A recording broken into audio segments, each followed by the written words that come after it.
Good morning, good afternoon, good evening, and good night.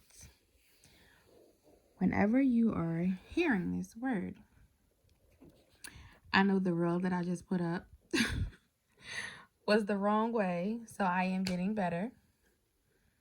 And let's get into this word. Let's get into this word. Let's get into this word. So today we're going to do one of my favorites. It's Psalms 23. Here we are. The Lord is my shepherd. I shall not want. He maketh me to lie down in green pastures. He leadeth me beside the still waters. He restores my soul. He leadeth me in the path of righteousness for his name's sake. Yea, though I walk through the valley of the shadow of death, I will fear no evil, for thou art with thee. Thy rod and thy staff, they comfort me. Thou preparest a table before me in the presence of my enemies. Thou anointest my head, anoint.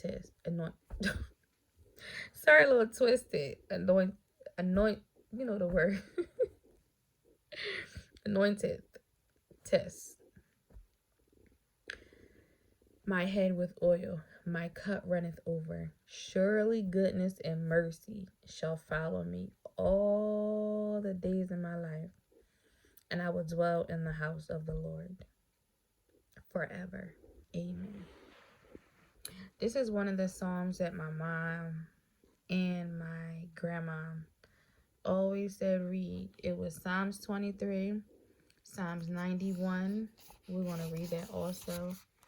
And it was Psalms, I gotta highlight it, and it was Ephesians 6, putting on that armor. So those are my three faves. I have a lot more, but those are the ones that I love to read. But it's amazing when you get into this word how everything you're going through is in this word. Everything. It's amazing how you could read something, and then when you read it again, you understand something different. Then when you read it again, you're like, oh my goodness, I didn't see it the second time nor the first time. So let's get into this word one more time. The Lord is my shepherd, I shall not want. He maketh me to lie down in green pastures. He leadeth me beside the still waters. He restores my soul. He leadeth me in the path of righteousness for his name's sake.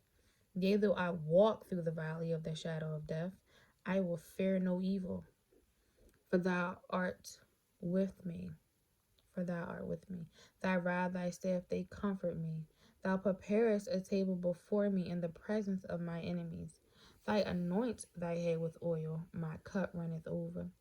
Surely goodness and mercy shall follow me all the days of my life, and I will dwell in the house of the Lord forever. Amen. Wow. The Lord is my shepherd. I shall not want. The Lord is omnipresent. He's always there.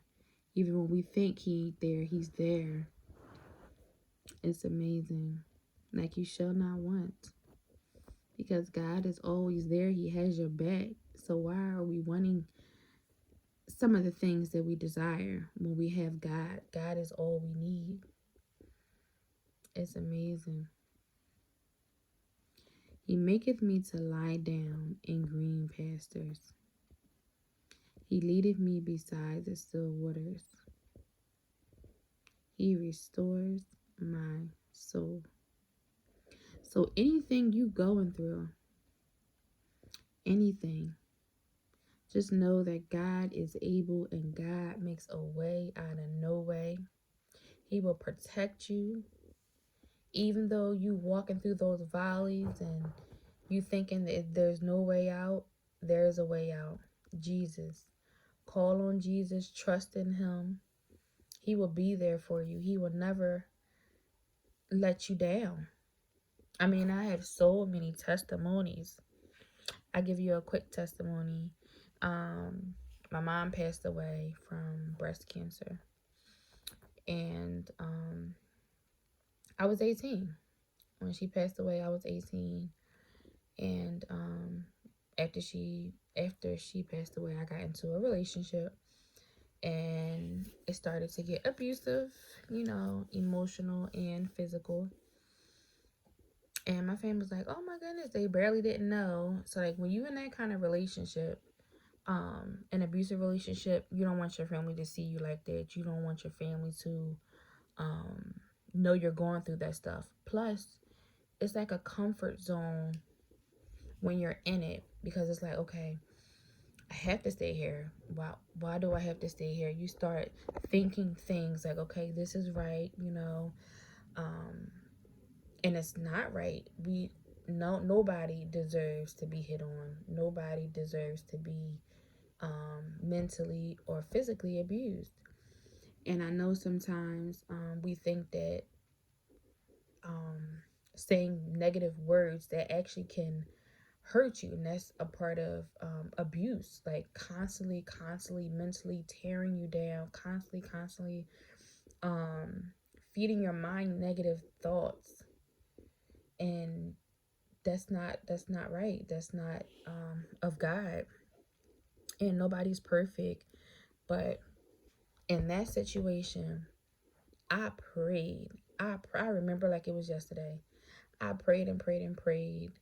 And when you're living in sin, oh my goodness, I done seen so much when I think about that situation. And I remember it was yesterday. I had went to church, and I was like, God, I can't do this no more. So I went to church, and then I got a phone call. And once I got that phone call, I was like, I can't do this no more. I just can't. Um, you know, I just can't do it.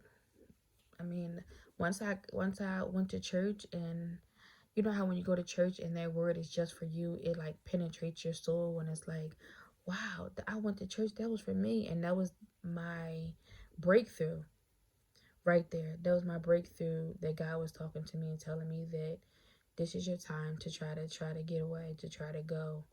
And I took that chance, and I just left. And I don't think, if it wasn't for God, if it wasn't for me constantly praying and constantly asking, like sometimes you gotta beg and plead when you in a situation like that. And you know see, it's kind of like when you're in that kind of situation. Well, when I speak on my behalf, when I was in that kind of situation, I just was like, it's going to get better.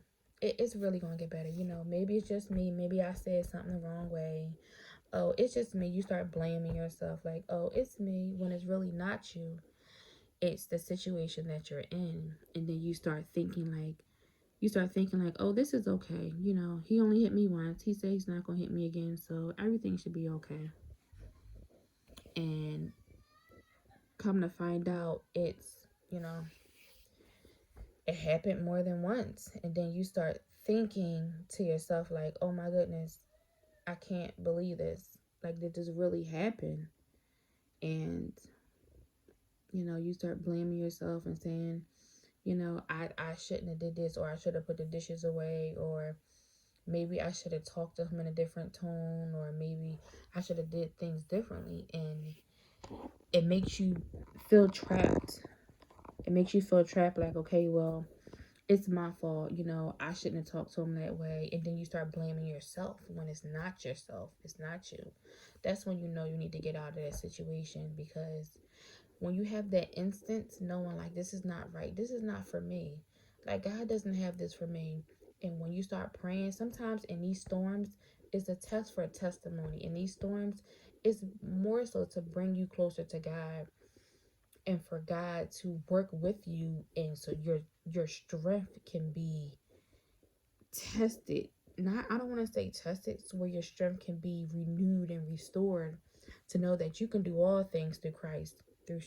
You can, excuse me, you can do all things through Christ that gives you strength.